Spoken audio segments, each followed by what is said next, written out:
What's up, guys? Hockey TikTokies back again with an all new video. Today we're doing relationship and question advice from fans for me and Zara's combined video series.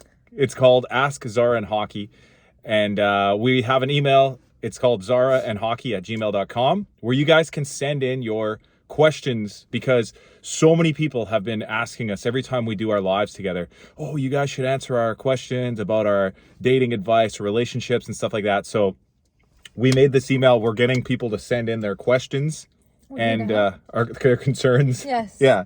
And we're gonna kind of answer them in this video series. So do you have the question? Yes, I do. Okay. So this was sent in by a fan. And it's a sorry, so deep. It's a deep question, guys. Okay, so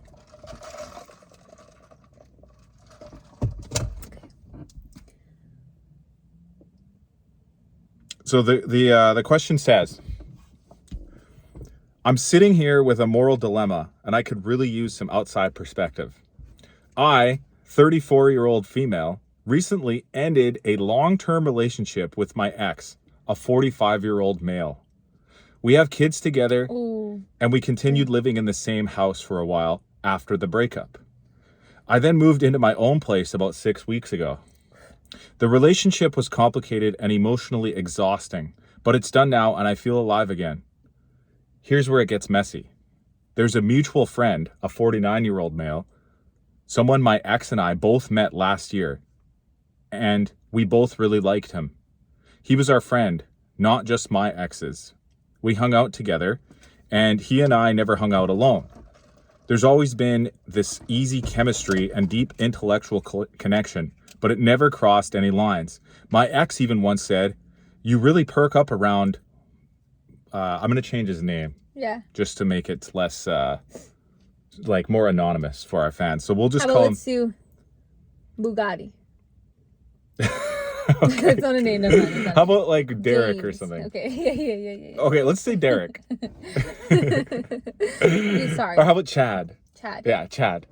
Okay, you really perk up around Chad, which honestly was true. Oh my God. Since moving out. Okay. So yeah, the 35-year-old wife is obviously perking up around Chad. Okay. Then, since moving out, I've bumped into this friend a few times. Small community problems. And it's been genuinely lovely He's been to my house for tea. We talked for hours, and there's a level of emotional safety and spark that I haven't felt in years. It feels grounded, Period, girl. Kind and real, not just a rebound. The moral issue here is that he's still friends with my ex. They don't see each other a lot, maybe once every few weeks, but my ex seems to be pushing for more and more recently. He and I agreed that we won't lie or hide anything, but we also won't volunteer information unnecessarily. If my ex directly asks, we'll be honest that we spent time together. Okay? So what do you think? Oh, wait, there's more to it. Also, yeah.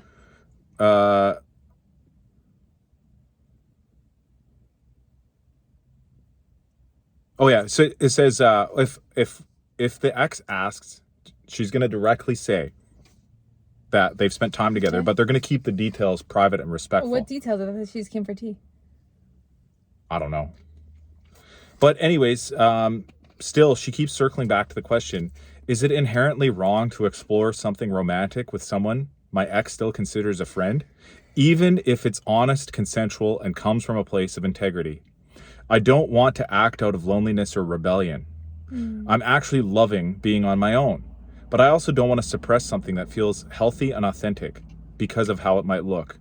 Where does the integrity actually begin in the situations like this? Would love to hear your thoughts, especially from people who've navigated a good relationship in small social circles. That's hard because she thinks she lives in a small town, right? Yeah, she's come from the small community. Yeah, that's actually really a hard situation. Mm-hmm. Small town gossip is so crazy. Mm-hmm. You can't do anything. The thing is, the town probably already knows. at this point, as we're reading this. Everybody probably knows, yeah. They probably seen him around town. Mm-hmm. What do you think? Who's at fault here? Or what I don't think you're at fault at all. I just feel now you need to navigate this situation. You think so, eh? Yeah, I don't think she's at fault. She's broken up. She's done. That's true. Like, yeah, you're enjoying being single, but then there's somebody you're just passing the time, making a friendship. Like, that's not wrong. Mm-hmm. Yeah, there's kids involved, and it's a small town, so people are going to find out. You're going to have to navigate. Is it worth people's opinions? Well, that's the big question to me, right? Here's the scrutiny of it all, right?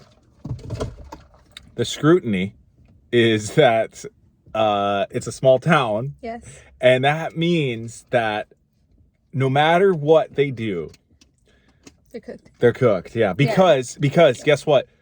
There's not that many other people to hang out with, right? And what is she supposed to do? Just be single and alone forever? Leave town? Like, leave town, yeah. Feels like you have to leave town. Seems like you got to leave town, yeah. Yeah. But how is she going to meet someone new? Mm-hmm. Or she can't leave her kids behind because obviously they have kids together, right? So they're probably not going to like break up in that go that far away from each other, because maybe I think she's implying her kids are a bit older, right? Yeah. So she probably has obligations towards them with schools and that's a good point. After school stuff and blah blah blah, right?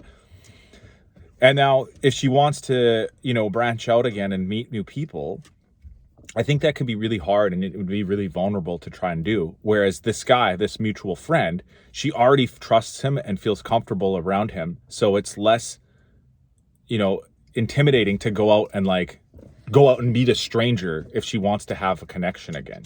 Yeah. So I think that's why she's screwed now, because if she does do that, everyone's going to talk and say, oh, she's just a you-know-what for doing that. A what? Well, I'm not going to say it. For talking to this guy or... For anybody. If you're talking to anybody. Doesn't matter who she talks to. This is the dilemma of people are going to talk. Yeah. I feel like you just have to, sometimes I know it's wrong, but I feel like sometimes you just have to block out the noise. That's what I do. Mm-hmm. You just have to block out the noise. People are always going to talk. People are always going to find something to say. They're already talking shit about your divorce. Yeah, let's just... So now we're going to let them cut out more joy? Gender flip it then. If the husband did this and he was talking to a woman that was friends with the ex-wife, what would people say then? How would people feel? People would no matter what, people would call him a scumbag or something like that. You know what I mean? Yeah. Yeah, people would actually, I feel like, be mad at the girl. They'd be mad at the girl, the friend? Yeah, the girlfriend. Friend. Yeah. Where I feel like for men, men are less mad at each other. It's like a given. It's like, how could you be mad? We're animals. Yeah, obviously, she's... Yeah, and he could say, well, you shouldn't have lost her. You shouldn't have broken up with your ex. Whereas I feel like she's free game. Society would be mad at that other woman. Yeah, they'd be like, you broke them up. Yeah. He probably had eyes on you before. Yeah. She would be the enemy in that situation. It's always hatred on the woman. That's why I'm telling you, girl, you already been through enough. Do what you want to do, you need to do. Do what you want to do and block out that noise. Block the noise. That's my opinion. What do you think? Yeah, I would agree. I think, like I said, she's damned if she does, she damns if she doesn't. Exactly. She's screwed no matter what. Because if she doesn't do anything with this mutual friend guy, right, then the only source of new connection would have to be with a random stranger that she's never even met before, right? If she does continue to pursue a romantic relationship with the guy, she's still going to get scrutinized by the community because it's a small town, right? Mm-hmm. Small community. So I don't think she really has an option here. It's either go for it with the guy, and just like she said, she's trying to be respectful. She's not being vulgar or blatantly it's just someone to talk to. Ridiculous with her budding relationship with the new friend. If she said it, she'll be respectful if the husband asks, the ex-husband asks, "Oh, are you?" At the end of the day, he's single too. What is he up to? He's probably not even too worried, girl. Mm-hmm. Mm-hmm. He's probably up in everyone's DMs. I don't know. Actually, I'm just joking. Obviously, we don't know. Can't just be throwing out accusations out here. But you know what I mean? Whatever. Yeah. Anyways, that's that. Yeah. Thank you so much for the question. Yeah, thanks for emailing us in, guys. Don't forget to submit more questions. Yes. We'll put the email up on the screen there. And don't forget to subscribe to Hockey TikToky and Zara Kiri. Thank you. On YouTube. Bye, everybody.